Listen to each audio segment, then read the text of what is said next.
Depuis plusieurs années, une idée revient régulièrement dans le discours politique de la région de Grand Lac. Celle des frontières héritées de la colonisation. Mais que signifie réellement ce discours? S'agit-il d'un simple constat historique, d'un argument sécuritaire, ou d'un message géopolitique plus large? Dans cet épisode de l'Analyste, nous examinons ce débat sans passion, en cherchant à comprendre les faits, les logiques et les implications pour la République démocratique du Congo.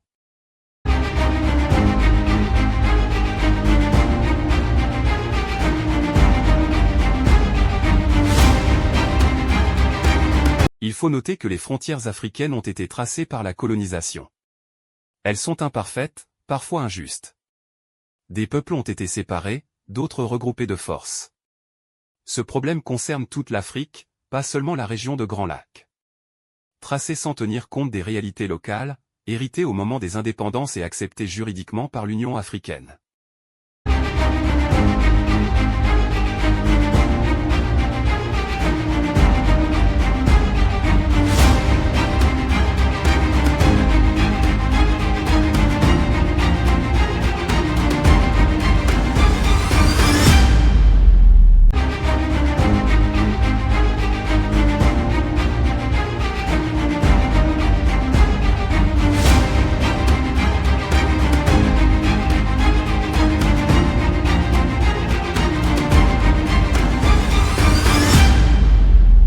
Après les indépendances, les dirigeants africains ont fait un choix difficile mais responsable de garder ces frontières.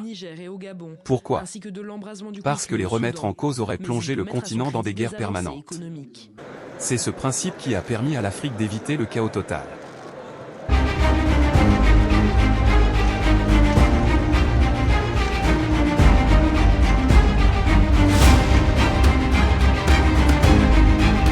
Ce qui interpelle aujourd'hui, ce n'est donc pas l'histoire des frontières. C'est le fait que ce discours apparaît avec un seul dirigeant, Paul Kagame. Le problème de la région, ou même le problème encore du Rwanda, n'est pas le M23, je suis désolé. Le M23 est un produit, la résultante de plusieurs autres problèmes qui n'ont pas été résolus depuis des décennies maintenant. Si vous vous rappelez bien, le problème du M23 existait même bien avant même que M. Tshisekedi devienne président. C'était un problème en 2012 même, ça remonte en 2012. Alors, having to do with M23 and the people related to M23. En ce qui concerne le M23 et toutes les personnes liées au M23, les Congolais, but who have Rwandese heritage. Qui ont bénéficié donc de l'héritage les frontières qui ont été bâties durant la période coloniale ont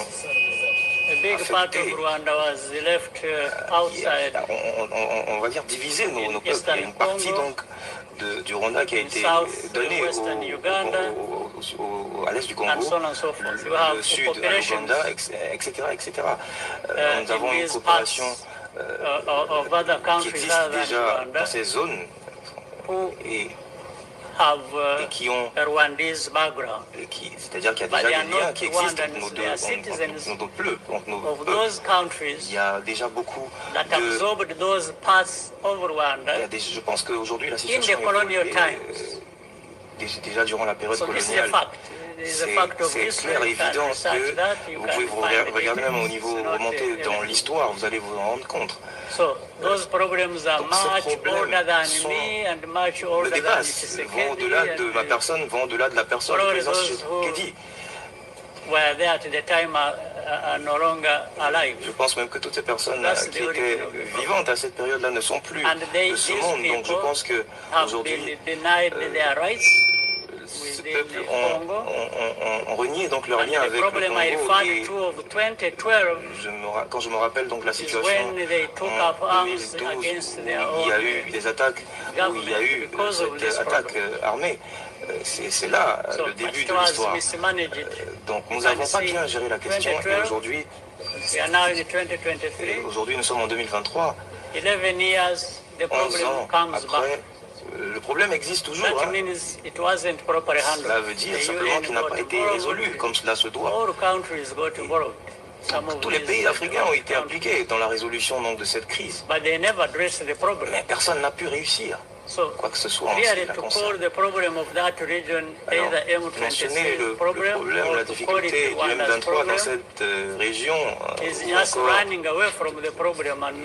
je pense que la question ici, c'est de fuir la question, mais c'est de pouvoir essayer de trouver des solutions à cette crise. Bonjour et bienvenue dans Tête à Tête, l'émission de grandes interviews de France 24. Notre invité aujourd'hui est le président du Rwanda, Paul Kagame. Monsieur le Président, merci beaucoup. Je vous en prie. Dans une interview récente, le président de RDC, Félix Tshisekedi, a affirmé, je le cite, « Ce qui se passe dans l'est de la RDC est un génocide 10 fois pire que celui qui s'est déroulé au Rwanda en 1994. » Et il vous accuse, vous, d'être le responsable et en affirme que vous méritez bien plus que la Cour pénale internationale. Quelle est votre réponse? Eh bien, on ne peut pas répondre à tout ce que dit tout le monde. Il y a des exagérations, des fabrications, ou des gens qui fuient leurs propres difficultés, et ce, en faisant porter la responsabilité à d'autres. Et c'est ce qui semble être le cas ici. Le mot génocide n'est pas utilisé par hasard, quand même. Eh bien, je ne souhaite pas évoquer ce sujet en laissant de côté ce qui se passe réellement sur le terrain. Qu'est-ce qui se passe dans l'est du Congo? Il faut que tout cela soit bien compris, y compris par l'homme qui mène le Congo, qui le dirige, et qui semble avoir une mémoire sélective quant à ce qui se produit sur place.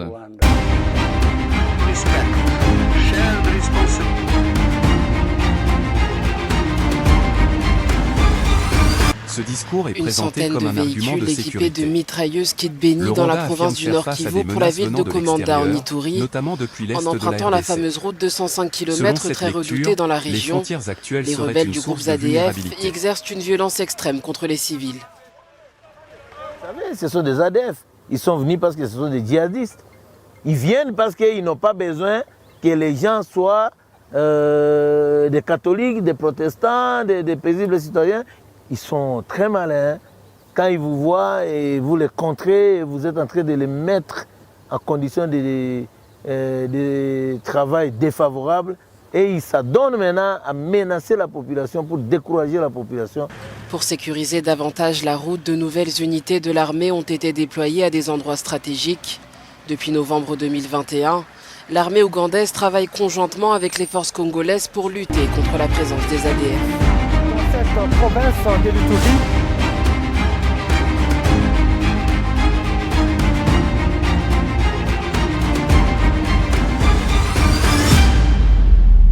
Ce discours est présenté comme un argument de sécurité. Le Rwanda affirme faire face à des menaces venant de l'extérieur, notamment depuis l'est de la RDC. Selon cette lecture, les frontières actuelles seraient une source de vulnérabilité.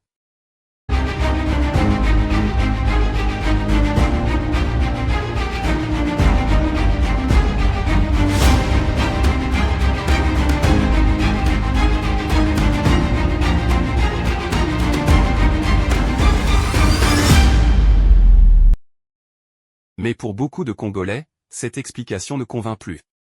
Pourquoi? Parce que ce discours s'accompagne de rébellions répétées, d'ingérences documentées et de violences qui durent depuis plus de 3 décennies. Pour eux, il ne s'agit plus de sécurité, mais d'une revendication territoriale indirecte.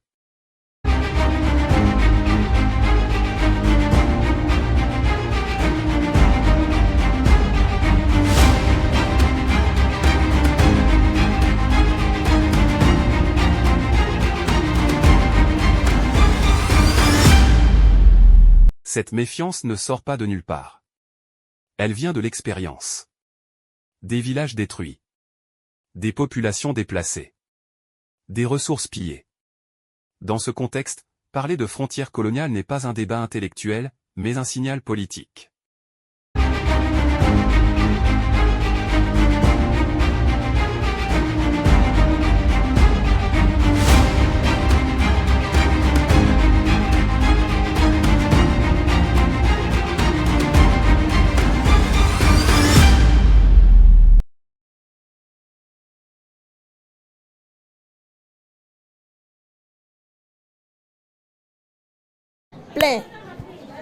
Unawaza kama unaingia Murusizi juu upone batoto, kuna leta nefu, unakia fika ngambo ya Rusizi, unafika sasa mu Burundi, nefu yenye ulikuwa nayo 4.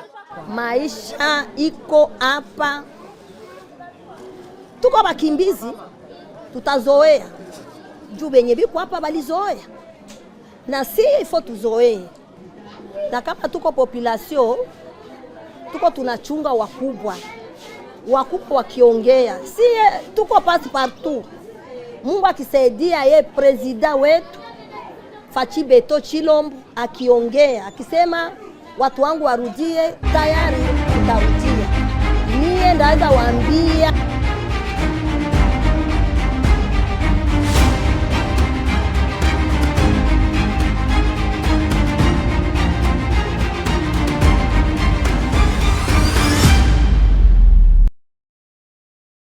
Cette méfiance ne sort pas de nulle part. Elle vient de l'expérience. Des villages détruits. Des populations déplacées. Des ressources pillées. Dans ce contexte, parler de frontières coloniales n'est pas un débat intellectuel, mais un signal politique.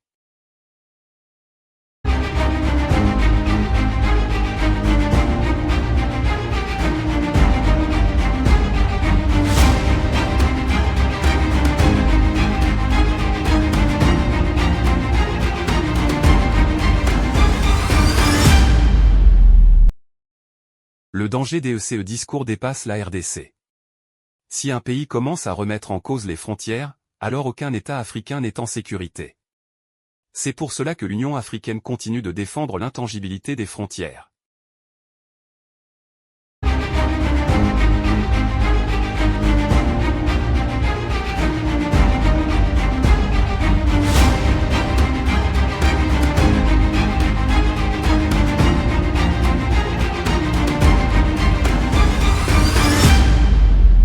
Pour la RDC, la paix ne viendra pas de discours ambigus.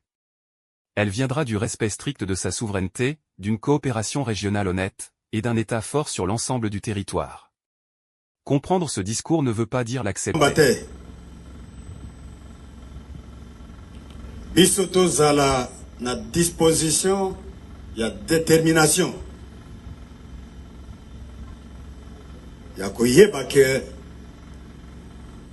tokobunda ti na suka moko na biso pote République démocratique du Congo etelema.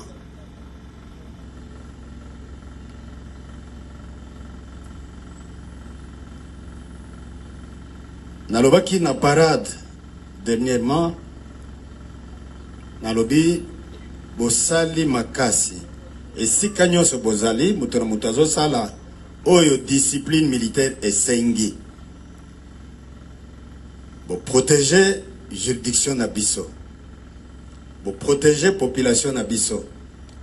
Bo protéger mboka nabiso. Pour ça, je vous félicite.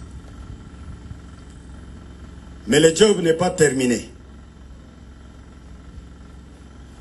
Maintenant, nous devons renouveler nos forces au maximum.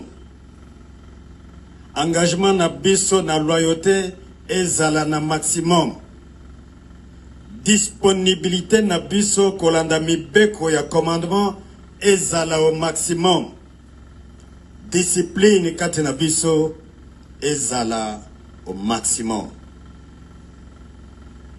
Pour gagner, pour empêcher que le traître, les ennemis, ne continue à endeuiller la République. Et l'armée travaille en groupe. Voilà pourquoi Tosangani. Solidarité ezalakati na bino. Soda moko azalakate. Il y a toujours les soldats. Bas soldats et belé. Mon côté. Talatina nalingi. Katina bino. Quelle que soit la différence, il y a unité na yo. Oza soda. La même loi. La sengi. Les militaires de la garde républicaine de la garnison de Kinshasa, de Lubumbashi, de Kolwezi et de Kalemi ont effectué tôt le matin de ce samedi 22 juillet 2023 une marche de dissuasion et d'endurance. À Kinshasa, ils ont été déployés à travers les principales artères de la ville et ont donné la mesure de leur capacité à parer à toute éventualité. Cet exercice de routine a été hautement physique. Plus de 5 heures durant, 5250 militaires de la garde républicaine ont marché à pas cadencé jusqu'au camp colonel Tchachi, point de chute de toutes les unités déployées dans différents itinéraires. Au cours de la parade organisée à la fin de la marche, le général-major Kabi Ephraim, commandant de la garde républicaine, a sensibilisé les militaires de cette unité d'élite sur leur mission. Il a également loué leur courage et leur forme physique. Bouti kolakisa, ke bozali mibali, ke bozali bilombe, ke bozali mapinga ya solo. Kasi pona yango, veuillez recevoir mes sincères félicitations. Ya mibale, biso tozali basoda, boye bake de même manière. Exercer activité à l'élo de même manière. Bozali babengami pona ko défendre l'intégrité territoriale ya mboka na biso. Boye bake à tout moment bako benga bino pona ko répondre na appel ya commandant suprême. Parce que souci na ye ya tout le temps ezali ya kosilisa bitumba oyo ezali na este. Lelo oyo bolakisi en face du monde que vous êtes costaud, vous êtes bien formé et vous êtes discipliné. Voilà les critères pour un bon combattant.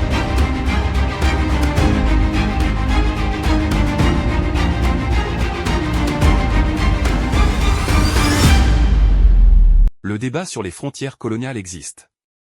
Mais l'utiliser comme outil politique, il devient dangereux. Pour l'analyste, notre rôle n'est pas d'attiser les passions, mais de comprendre ce qui se cache derrière les mots. Parce qu'en politique, les mots précèdent souvent les actes. Aimons le Congo.